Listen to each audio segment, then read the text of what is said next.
Hello friends, आप सभी का हमारे यूट्यूब चैनल पर स्वागत है। आज से हम स्टार्ट करने वाले हैं आपका वन लाइनर सीरीज़, जो कि आपके बीपीएससी, बीएसएससी जितने भी एग्ज़ाम आपके होते हैं, इनके जो प्रीवियस ईयरली एग्ज़ाम हैं, जो पिछले आपके 32 सालों से जो भी लगभग पूछे गए हैं क्वेश्चंस, लगभग आपके जो क्वेश्चंस होंगे वो 15,000 से ऊपर प्रश्नों का ये संकलन है। सार संकलन जो कि वन लाइनर है सामान्य अध्ययन का। जितने भी अभी तक आपके क्वेश्चंस पूछे गए हैं उन सभी का ये पूरा है। आप देख सकते हैं इसमें पूरे दिए गए हैं। 25 सेट 33 सेट टोटल ये हैं, और ये जो आपके सेट है वो 120 सेट है टोटल, ठीक है। और ये आपका विनय कुमार के द्वारा है, और साथ ही ये जितने भी आपके बिहार के जितने भी एग्ज़ाम हैं उन सभी के लिए बहुत ही ज़्यादा इम्पोर्टेंट है, ठीक है फ्रेंड्स। तो चलिए हम स्टार्ट करेंगे, ज़्यादा आपका टाइम ना लेते हुए सीधे अपनी सीरीज़ हम स्टार्ट करते हैं। आज की सीरीज़ को हम स्टार्ट करेंगे। तो पहला इसमें है कि बंगाल और बिहार में भूमि पर किराएदारों के अधिकार को बंगाल किराएदारी अधिनियम द्वारा कब स्वीकार किया गया था। तो ये कौन सा है, बंगाल किराएदारी अधिनियम है, वो कब स्वीकार किया गया था। तो ये आपका 1885 में स्वीकार किया गया था, ठीक है। नेक्स्ट है कि बिहार कब भारत में एक स्वतंत्र प्रदेश बना था। तो बिहार जो है वो भारत का जो एक स्वतंत्र प्रदेश है वो 1912 में बना था, लेकिन जो ऑफिशियल तौर पर अगर आपसे पूछा जाता है 1912, अगर आपके क्वेश्चन में जो ऑप्शन होते हैं उसमें नहीं है तो आपका हो जाएगा 1936, ठीक है। 1936 में ये एकदम क्लियर हो गया था कि जो आपका बिहार है वो झारखंड से अलग हो गया था, ठीक है। और उड़ीसा से तो पहले ही अलग हो चुका था, लेकिन ये स्वतंत्र आपका 1912 में हो गया था, और बिल्कुल क्लियर एकदम अलग राष्ट्र जो प्रदेश है वो आपका 1936 में बनकर तैयार हो गया था, ठीक है। इसी के साथ हम आगे बढ़ेंगे कि चंपारण में गांधी जी को आमंत्रण किसने किया था। तो चंपारण जो आंदोलन हुआ था उसमें गांधी जी को जो आमंत्रण है वो आपके राजकुमार शुक्ल ने किया था, ठीक है। आगे आता है कि 1929 में कांग्रेस अधिवेशन में पूर्ण स्वराज्य का जो पताका है वो किसने फहराया था। तो जो पूर्ण स्वराज्य का जो पताका था 1929 में वो पंडित जवाहरलाल नेहरू ने फहराया था, ठीक है। इसी के साथ हम आगे बढ़ते हैं कि बिहार सोशलिस्ट पार्टी कब गठित की गई थी। तो जो बिहार सोशलिस्ट पार्टी है वो आपकी 1934 में गठित की गई थी, ठीक है। आगे आता है कि बिहार में पहले कांग्रेस मंत्रिसभा का नेतृत्व किसने किया था। तो बिहार में पहले कांग्रेस मंत्रिसभा का जो नेतृत्व है वो आपके डॉक्टर श्री कृष्ण ने किया था, डॉक्टर श्री कृष्ण, ठीक है। अब आगे आता है कि वह जो विश्व में रेशम का सबसे बड़ा उत्पादक है। तो विश्व में जो रेशम का सबसे बड़ा उत्पादक है वो आपका चीन है। कौन है, चीन, ठीक है। इसके बाद आता है कि कौन सा दर्रा जो सर्वाधिक ऊंचाई पर है। तो जो आपका नाथुला दर्रा है वो सबसे ज़्यादा ऊंचाई पर स्थित है, ठीक है। इसके साथ आता है आपका नेक्स्ट की केरेवास मृतिका, जो जाफरान केसर का एक स्थानीय प्रकार है कि उत्पादन के लिए उपयोगी है, कहाँ पाई जाती है। यानी कि जो केरेवास मिट्टी है, कौन सी केरेवास मिट्टी है वो पूछी गई है, कहाँ पाई जाती है, और उसकी विशेषता भी बता दी गई है। जो केरेवास मिट्टी है उसमें जैफरॉन नाम का एक जो केसर की एक प्रजाति है वो इसमें काफ़ी अच्छी तरीके से होती है। तो जो आपकी केरेवास मिट्टी है वो कहाँ पाई जाती है। तो ये आपकी कश्मीर में पाई जाती है। कहाँ पर, कश्मीर, हिमालय में, ठीक है। आपने सुना भी होगा कि कश्मीर का जो केसर है वो काफ़ी महत्वपूर्ण होता है, एकदम शुद्ध केसर होता है। आगे है कि आज़ादी के बाद भाषा के आधार पर भारत के राज्यों का पुनर्गठन किस वर्ष में हुआ है। तो आज़ादी के बाद जो भाषा के आधार पर जो भारत के राज्यों का जो पुनर्गठन है वो 1956 में हुआ है। किस में हुआ है, 1956 में, ठीक है। इसी के साथ नेक्स्ट है कि भारत के किस राज्य को चीनी का कटोरा कहा जाता है। तो जो चीनी का कटोरा है वो आपके यूपी को कहा जाता है। किसको, उत्तर प्रदेश को चीनी का कटोरा कहा जाता है, ठीक है। इसी में नेक्स्ट रहेगा आपका कि मूली किस जड़ का उदाहरण है। जो मूली होती है वो किस प्रकार की जड़ होती है। तो ये आपकी तुर्क रूपी मूसला जड़ होती है। कैसी होती है, तुर्क रूपी मूसला जड़ होती है। आपको पता भी होगी मूली कैसी होती है, कुछ कुछ ऐसी होती है, ठीक है।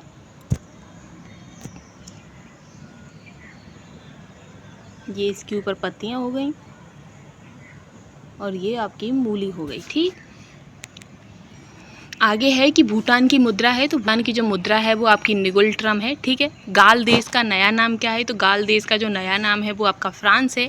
नीति आयोग का पूरा नाम क्या है। तो नीति आयोग की जो फुल फॉर्म है वो आपकी national institute for transforming India है। क्या है, national institute for transforming India, ठीक। इसी के साथ नेक्स्ट है आपका कि धार्मिक जनसंख्या 2011 के अनुसार भारत में लिंगानुपात किस धर्म में सबसे अधिक है। तो जो लिंगानुपात है वो आपका सबसे ज़्यादा ईसाई धर्म में देखा गया है। आगे है कि भारतीय स्वतंत्रता आंदोलन के दौरान मुस्लिम लीग के द्वारा मुक्ति दिवस कब मनाया गया था। तो मुस्लिम लीग के द्वारा जो मुक्ति दिवस था वो आपका 22 दिसंबर 1939 को मनाया गया था। कब? 22 दिसंबर 1939। ठीक है, फिर आता है कि विद्युत इस्त्री में क्या प्रयोग होता है। इस्त्री यानी कि जो प्रेस होती है उसमें क्या प्रयोग होता है, तो इसमें आपका नाइक्रोम का तार प्रयोग होता है। किसका? नाइक्रोम का तार यूज होता है। ठीक है, फिर है कि पृथ्वी से सूर्य की अधिकतम दूरी क्या है। तो पृथ्वी से सूर्य की जो अधिकतम दूरी है वो आपकी 152.1 मिलियन किलोमीटर है। ठीक है, आगे आता है कि डिम्बी लोअर हाइड्रो इलेक्ट्रिक प्रोजेक्ट कहाँ अवस्थित है। तो जो आपका डिम्बी लोअर हाइड्रो इलेक्ट्रिक प्रोजेक्ट है ये आपका अरुणाचल प्रदेश में अवस्थित है। नेक्स्ट है कि ब्रिटिश भारत में बिहार राज्य के प्रथम प्रधानमंत्री कौन थे। तो ब्रिटिश भारत में बिहार राज्य के जो प्रथम प्रधानमंत्री थे वो आपके मोहम्मद यूनुस थे। कौन थे? मोहम्मद यूनुस। ठीक है, फिर आता है कि खारिया जनजाति मुख्यतः कहाँ निवास करती है। तो जो खारिया जनजाति है ये आपके झारखंड में निवास करती है। ठीक है, इसी के साथ हम आगे बढ़ेंगे कि भारतीय संविधान की 11वीं अनुसूची के अंतर्गत पंचायत के 29 कार्यों का संबंध किस अनुच्छेद में दिया गया है। तो जो 11वीं अनुसूची किससे संबंधित है? पंचायत से। और पंचायत की जो 29 कार्य हैं, 29 कार्यों का जो संबंध है वो किस अनुच्छेद से है। तो अनुच्छेद 243G से है। ठीक है, आगे आता है कि यूरिया में कितना प्रतिशत हाई नाइट्रोजन होता है। तो यूरिया में जो आपका नाइट्रोजन की परसेंटेज होती है वो आपकी 49% होती है। ठीक है, आगे आता है कि ट्रांसफार्मर का उपयोग किस रूप में किया जाता है। तो जो ट्रांसफार्मर का यूज होता है वो आपका प्रत्यावर्ती धारा के रूप में किया जाता है। आगे है कि कौन सा ग्रह सबसे अधिक घनत्व वाला है। तो जो हमारी पृथ्वी है वो सबसे अधिक घनत्व वाली है, इसी के कारण यहाँ पर जीवन है। आगे है कि मत्स्य से संबंधित जॉर्ज बैंक कहाँ अवस्थित है। तो जो मत्स्य से यानी कि मछलियों से संबंधित जो जॉर्ज बैंक है वो आपकी नोवो स्कोटिया में है। कहाँ पर है? Novo Scotia. ठीक, इसी के साथ नेक्स्ट है कि विश्व व्यापार संगठन का मुख्यालय कहाँ है। तो विश्व व्यापार संगठन का जो मुख्यालय है वो जिनेवा में है। नेक्स्ट है कि कौन सा एंजाइम भोजन में उपस्थित जीवाणु को नष्ट करता है। तो जो आपका लाइसोजाइम जो एंजाइम होता है जो हमारी बॉडी में होता है वो हमारे जो जीवाणु होते हैं, भोजन में जो जीवाणु होते हैं उन्हें नष्ट कर देता है। ठीक है, फिर आता है कि सिफिलिस। तो जो सिफिलिस किस प्रकार का रोग है। तो सिफिलिस एक लैंगिक संचारित रोग है। कैसा है? लैंगिक संचारित रोग है। नेक्स्ट है कि बिहार में भारत छोड़ो आंदोलन के दौरान किस जिले को अपराधी जिला घोषित कर दिया गया था। तो बिहार का जो सारठ जिला था, सारठ जिला को अपराधी घोषित कर दिया गया था। ठीक है, इसी में आगे है आपका कि बिहार में स्वदेशी आंदोलन के दौरान राखी बंधन दिवस कहाँ मनाया गया है। तो जो राखी बंधन दिवस है वो आपका दरभंगा में मनाया गया है। नेक्स्ट है कि किसी कोशिका की आत्महत्या की थैली कहते हैं। तो जो आपका लाइसोसोम होता है उसे कोशिका की आत्महत्या थैली कहा जाता है। नेक्स्ट है कि सरिनसर मानसर झील किस राज्य में है। तो जो सरिनसर और मानसर झील है ये आपके जम्मू कश्मीर में स्थित है। ठीक है, इसी के साथ हम आगे बढ़ेंगे कि पुनात सांगचू हाइड्रो प्रोजेक्ट कहाँ अवस्थित है। तो ये आपका भूटान में है। गुरुत्वाकर्षण जी का मान कितना होता है। तो गुरुत्वाकर्षण जी का जो मान है वो आपका 9.8 ms2 होता है।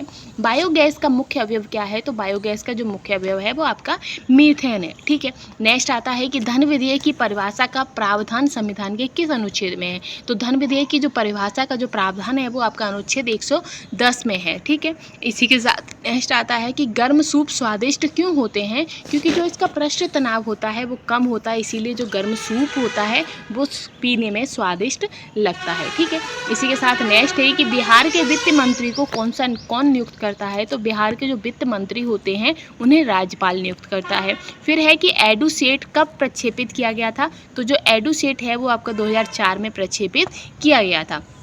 इसी के साथ नेक्स्ट क्वेश्चन आएगा कि ट्रांस कैनेडियन हाईवे किसको जोड़ती है। तो जो ट्रांस कैनेडियन हाईवे है वो आपका सेंट जॉन सिटी से वैंकूवर को ज्वाइंट करती है या मिलाती है। ठीक है, इसी के साथ नेक्स्ट है कि जर्मनी और फ्रांस की सीमा रेखा को क्या कहते हैं। तो जर्मनी और फ्रांस की सीमा रेखा को मैग्नी कार्नाट रेखा कहते हैं।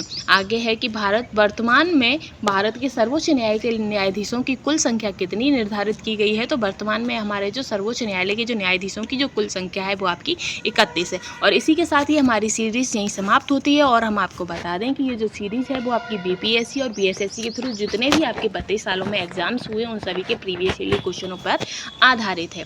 ठीक है फ्रेंड्स, अगर आपको कंटेंट पसंद आया हो तो प्लीज़ चैनल के साथ बने रहिएगा और हमें सपोर्ट जरूर करिएगा। Thanks for watching.